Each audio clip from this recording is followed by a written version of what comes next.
საქართველოს ევროკავშირში გაწევრიანების პარალელურად ნატოში ინტეგრაციის პროცესი გააქტიურდა. ნატოში გაწევრიანების პერსპექტივები კვლავ რჩება, მაგრამ ეს არ იქნება იოლად გასავლელი გზა. ამ სიტყვებით ექსპერტმა საქართველოს საკითხებში ლინკოლნ მიტჩელმა თავდაცვისა და უსაფრთხოების კონფერენციის მეორე დღე გახსნა. ქართველმა და უცხოელმა დელეგატებმა ძირითადად რუსეთის მხრიდან მოსალოდნელ საფრთხეებზე ისაუბრეს. საქართველოს პრემიერ-მინისტრმა ქვეყნის უსაფრთხოების გაძლიერების მიზნით 2014 წლის მთავარ პრიორიტეტად სამხედრო შეიარაღებული ძალების მომზადება დაასახელა. თავდაცვისა და უსაფრთხოების რიგით მეცხრე კონფერენცია დღეს ოფიციალურად დაიხურა. თუ საქართველო მაპს ვერ მიიღებს, ეს მისთვის იქნება ნიშანი, რომ არ გაჩერდეს ნატოსკენ მიმავალ გზაზე და რომ ნატოს კარი კვლავ ღია ამისთვის. ეს იქნება გამოწვევა საქართველოს. მიუხედავად რუსეთის მხრიდან წამოსული მცდელობებისა, რომ ჩაიშალოს ეს პროცესი.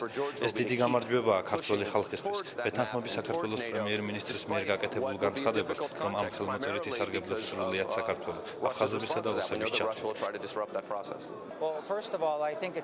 დღევანდელი ჩვენი დისკუსია გაიმართა იმ კონტექსტში, რომ გუშინ საქართველომ ხელი მოაწერა ევროპასთან ასოცირების ხელშეკრულებას.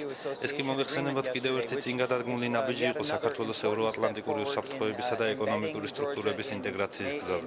რაც უფრო უახლოვდებით უელსის ნატოს სამიტს, მით უფრო გამოიკვეთება რა ფორმით იქნება აღიარებული საქართველოს მიერ მიღწეული პროგრესი, როცა საქმე ეხება ნატოს წევრობასთან აუცილებელი კრიტერიუმების დაკმაყოფილებას.